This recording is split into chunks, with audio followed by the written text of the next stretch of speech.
When you insert a gene, the DNA can rearrange, can delete genes, turn them on permanently, turn them off, can create mutations up and down the genome, and these can create unpredicted allergies or toxins or new diseases or nutritional problems. And in fact, Kirk Azevedo, a former Monsanto sales manager, recalls a discussion with a scientist working for the corporation on the subject of completely new protein patterns that appeared in a field test of genetically modified cotton.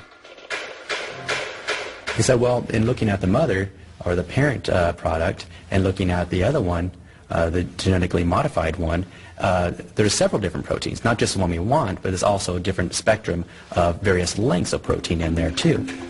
And that concerned me.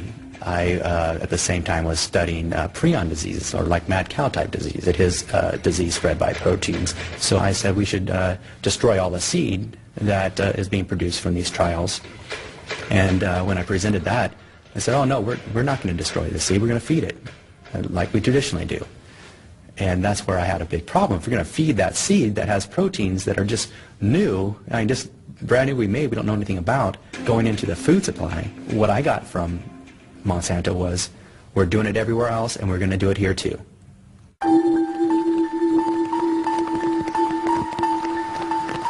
Imagine is the advertising slogan chosen by the biotech corporation. Imagine that the food Monsanto wants to supply to the world is not safe. What happens then? As a young manager, Azevedo, who brought a great deal of idealism to his job, was rapidly informed of the key corporate goals. Coming to St. Louis and talking about these ideals, I was pulled aside by one of the vice presidents, and he said, we're not necessarily about all these good things, reducing waste and feeding the world, we're about making money. From its headquarters in St. Louis, formerly the gateway to the West for frontier settlers, Monsanto hopes that American gene technology, patent-ready technology, will go on to conquer the world. Securing resources for itself is at the top of the company's political agenda, which is why it rapidly succeeded in pushing through approvals for the new products. The word was cooperation with government and regulatory agencies. Now, you have to read between the lines. What does cooperate mean? I mean, you know, cooperate means you shake hands. Enjoying an inside route to the corridors of power, Monsanto was able again and again to place employees in influential positions.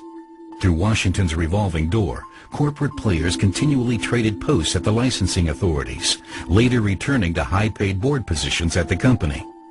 In the early 1990s, a blatant scandal played out behind the scenes at the nation's capital.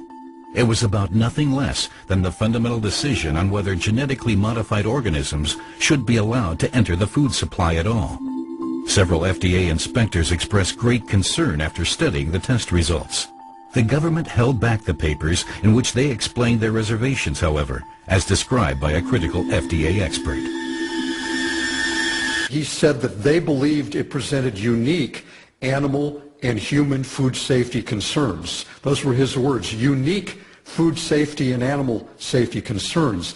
And he emphasized that even a slight shift in a constituent of a plant that might not have an effect if humans ate it, because of the level at which they would consume the plant, he said that same plant can be a major constituent of the farm animal's diet, and therefore could create major problems for the animal, and then for the human consumer of either the meat or the milk or the eggs of that animal. And that's why they felt that it was a very serious matter and had to be carefully tested. These tests were never conducted, however, just as the critical FDA memos were never publicized. Monsanto had managed to place its own man in a key post at one of the authorities. Gene technology was green-lighted. This, I believe, is one of the greatest frauds ever perpetrated by any government in history. The current U.S. president demands that world hunger must be fought, with American gene-modified food, no less, to the delight of the biotech companies. There was even laughter at the idea at a luncheon table of the idea that was now, just then, coming out about how it was going to help the poor people and the poor nations of the world. It was a cynical laughter and joking about that notion. For the sake of a continent threatened by famine, I urge the European governments to end their opposition to biotechnology. The concept that genetically modified crops are needed to feed the world is not only a terrible spin and lie, it actually works against feeding the world. It gives the impression, first of all, that production is the key point in feeding the world, when in fact we have more food per person than any time in human history, and 30,000 people die every day from starvation. So it's not production. The second thing is, genetically modified crops, on the average, don't increase yield. They actually decrease yield so far. It's basically a public relations spin, and it sort of creates this moral dilemma for those who are against the technology to feel, well, how can I be against the technology if it'll help starving people? UN Special Correspondent John Ziegler recalls the resistance to gene technology at the highest political levels. Monsanto totale Aggressivität, auch diffamierend, über natürlich ihre Leute in der amerikanischen Regierung, das habe ich erlebt. Ich wurde dann in der Generalversammlung in New York im November vom amerikanischen Botschafter sich ganz massiv angegriffen, beschimpfen, gesagt, ich bin verantwortlich für die Hungertoten in Sambia. Ziegler had dared to criticize Monsanto for wanting to import genetically modified seed into the African country under the pretense of delivering aid supplies, despite legislation there forbidding it.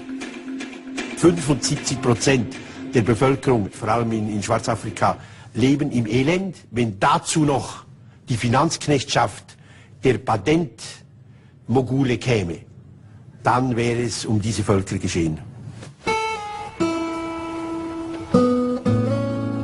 In the USA, pig breeders like Jerry Roseman have other problems. Environmental activist Jeffrey Smith wants to help them because Roseman has lost his entire operation. He thinks it has something to do with the feed. For years, he fed his animals only genetically modified corn. The females, the pigs, ultimately we had three outcomes. They were either sterile, they were in the true false pseudo-pregnancies, or they delivered a bag of water. And either way, there was zero output and 100% expenses going into these animals. So what was the upshot of all these problems? The end result here was that I could not incur the debt anymore. I couldn't pay back. We lost right at $1 million with this thing. I lost my farm and my livelihood. The former pig farmer says that his attempts to have the genetically modified feed tested were blocked by massive opposition. I was totally appalled at the treatment that I received from the USDA, the EPA, and the FDA at the national levels and at the state levels. Everyone tried to make this go under the floor. Their comments from the seed corn company was that we will ignore Jerry Roseman and eventually he will starve and go away and the problem will no longer exist. Not only at Monsanto, but all over the world, genetic researchers are studying the pig. Munich professor Eckhard Wolff has observed during the last 10 to 15 years a significant decline in the fertility of pigs and cows during exactly the same period in which they have been given more and more genetically modified feed. Does genetically engineered corn play a role here, for example in the Roseman case? Es hängt natürlich davon ab, in welcher Weise dieser Mais gentechnisch verändert ist. Aber wenn es sich beispielsweise um BT-Mais handelt, der trägt ja ein Gen, was gegen einen Parasiten letztendlich wirksam ist, könnte ich jetzt keinen direkten Zusammenhang zur Fruchtbarkeit mir vorstellen. Wolf's studies are co-financed by the industry.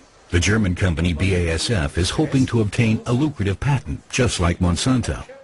The genetic scientists can't imagine that unknown protein compounds in the genetically modified feed products could be responsible for the decline in births.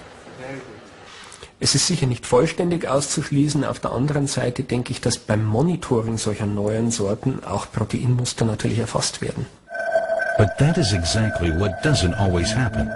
We need only think of the ex-Monsanto employee Azevedo,